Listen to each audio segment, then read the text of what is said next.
Imagine a world where fortunes are forged not in silicon, but in steel. Where ambition is measured in the roar of industry, and empires rise from the ashes of war. This is the story of such an empire, and the man who dared to build it. A man who saw not just ships, but futures. Not just factories, but dominance. Henry Crown. A name that would become synonymous with power, with defense, with an empire stretching across continents. He wasn't born into wealth, he built it. Brick by brick, deal by deal. He understood that true power wasn't just about owning, it was about controlling the narrative, the output, the very future of industry itself.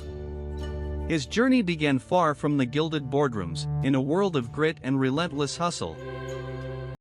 His canvas was General Dynamics. Once a struggling shipbuilding company, it was ripe for transformation. Crown saw potential where others saw peril. He injected capital, strategic vision, and a relentless drive that would redefine American manufacturing.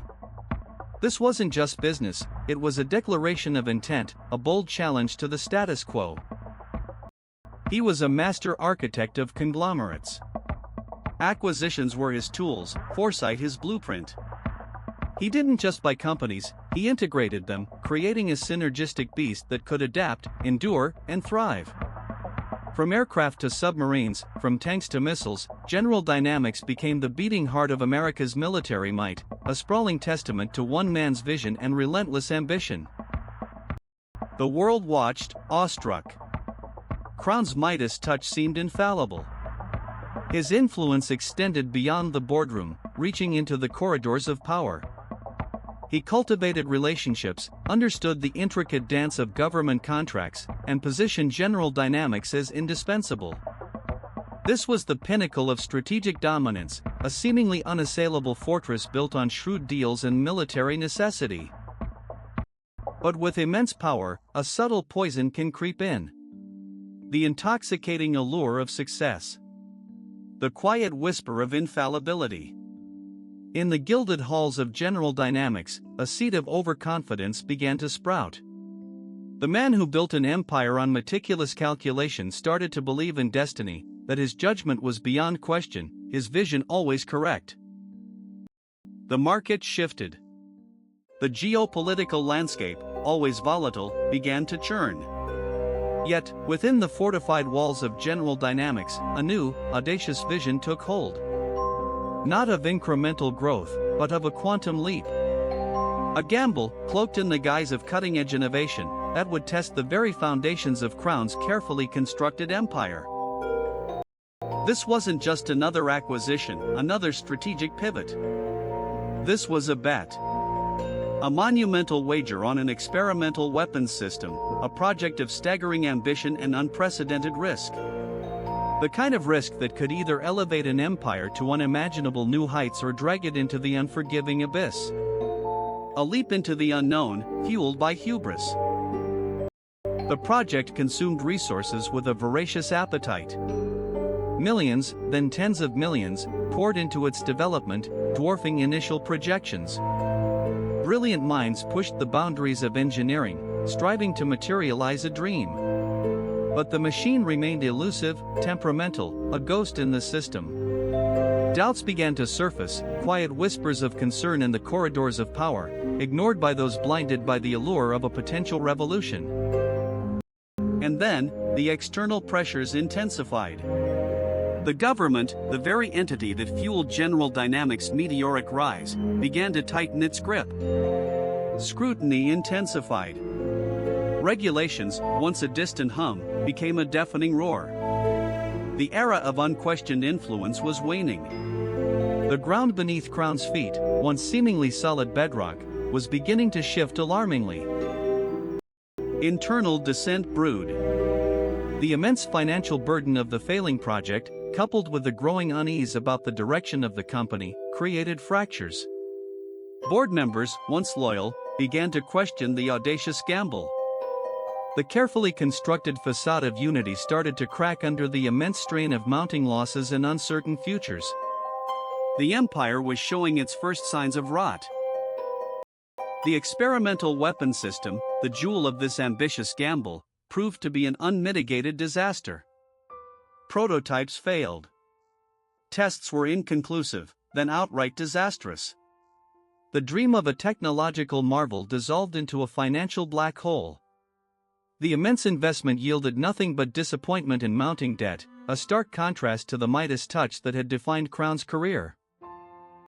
The financial consequences were devastating. General Dynamics, once a titan, found itself on the precipice of collapse. The losses were staggering, threatening to unravel years of meticulous empire building. Stock prices plummeted, investor confidence evaporated, and the company that had been synonymous with American power faced bankruptcy. The sheer scale of the debt was a terrifying abyss. Henry Crown, the architect of this colossal enterprise, was forced to confront the stark reality of his miscalculation. The man who had navigated countless complex deals, who had seemed immune to failure, was now staring into the face of ruin. The weight of his decisions, the empire he had built, threatened to crush him. The psychological toll must have been immense. The story of General Dynamics wasn't just about finance, it was about human psychology.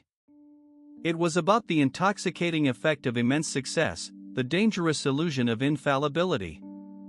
When you've won repeatedly, when every bet seems to pay off, it becomes harder to see the risks, harder to listen to caution. Hubris, the oldest enemy of ambition, had found its mark. The company's survival hung by a thread. Restructuring was not an option, it was a desperate necessity. Assets were liquidated, divisions were sold off, and the sprawling conglomerate began to shrink. The dream of boundless expansion was replaced by the grim reality of salvaging what remained, a painful process of pruning the empire back to its bare essentials. Crown, ever the pragmatist, rallied. He understood that survival often meant admitting defeat, not in spirit, but in strategy. He brought in new leadership, navigated complex negotiations with creditors, and fought tooth and nail to prevent the total annihilation of his life's work. It was a battle for redemption, a fight against the tide of impending doom. The experimental weapon project was ultimately shelved, a monument to ambition gone awry. The immense losses it generated became a scar on the company's history, a stark reminder of the dangers of unchecked overconfidence. The dream of revolutionary weaponry had become a costly nightmare, forcing a painful re-evaluation of priorities. Yet, the core of General Dynamics, its essential industrial and defense capabilities, remained. The leaner, more focused company began the arduous process of rebuilding trust and revenue. It was a testament to the underlying strength of the business, and perhaps, to Crown's enduring business acumen, even after such a catastrophic error.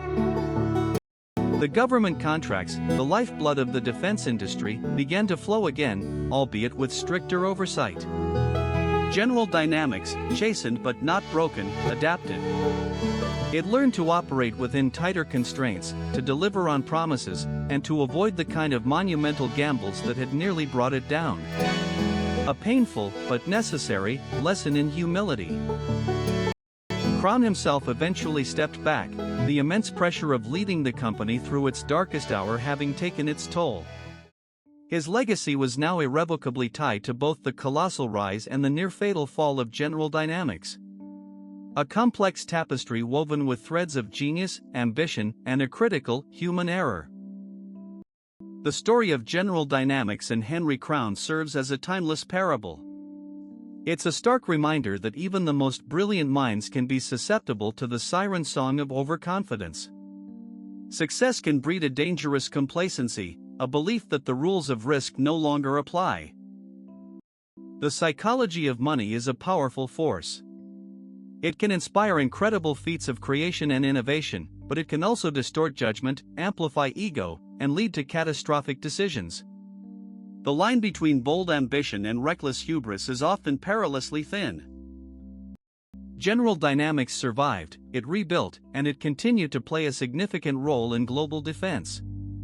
But the shadow of that near-fatal gamble, that colossal misjudgment, would forever be etched into its history. A cautionary tale whispered in the annals of corporate America. Crown's ambition was not inherently flawed, it was the unchecked conviction in his own infallibility that proved his undoing. The empire was not lost, but it was irrevocably scarred, a testament to the fact that even the greatest builders can stumble when they stop listening to the whispers of doubt and the echoes of caution. The allure of a revolutionary breakthrough can blind even the most seasoned leaders. In the pursuit of unimaginable gains, the potential for catastrophic losses is often tragically underestimated. The drive to be first, to be the greatest, can be a powerful, yet perilous, motivator. The history of finance and industry is littered with such stories. Empires built on vision, brought to the brink by hubris. The human element, the ego, the insatiable desire for more, often proves to be the most volatile asset of all. It is a constant battle to balance ambition with prudence. Ultimately, the story of Henry Crown and General Dynamics is a profound lesson in the nature of power and wealth. It teaches us that true strength lies not just in building an empire, but in the wisdom to protect it, to recognize when ambition has outpaced reality, and to heed the quiet warnings before they become deafening roars of destruction. For when the gamble is too large, and the conviction too absolute, even the most solid foundations can crumble. The human desire to conquer, to achieve the impossible, must always be tempered by the understanding of consequence. For in the end, the greatest empire is not the one that reaches the highest, but the one that endures. And that is the enduring lesson from the rise and near ruin of General Dynamics. A story etched in steel, and a stark reminder of the fragile balance between colossal ambition and the unforgiving reality of the market, and of human nature itself.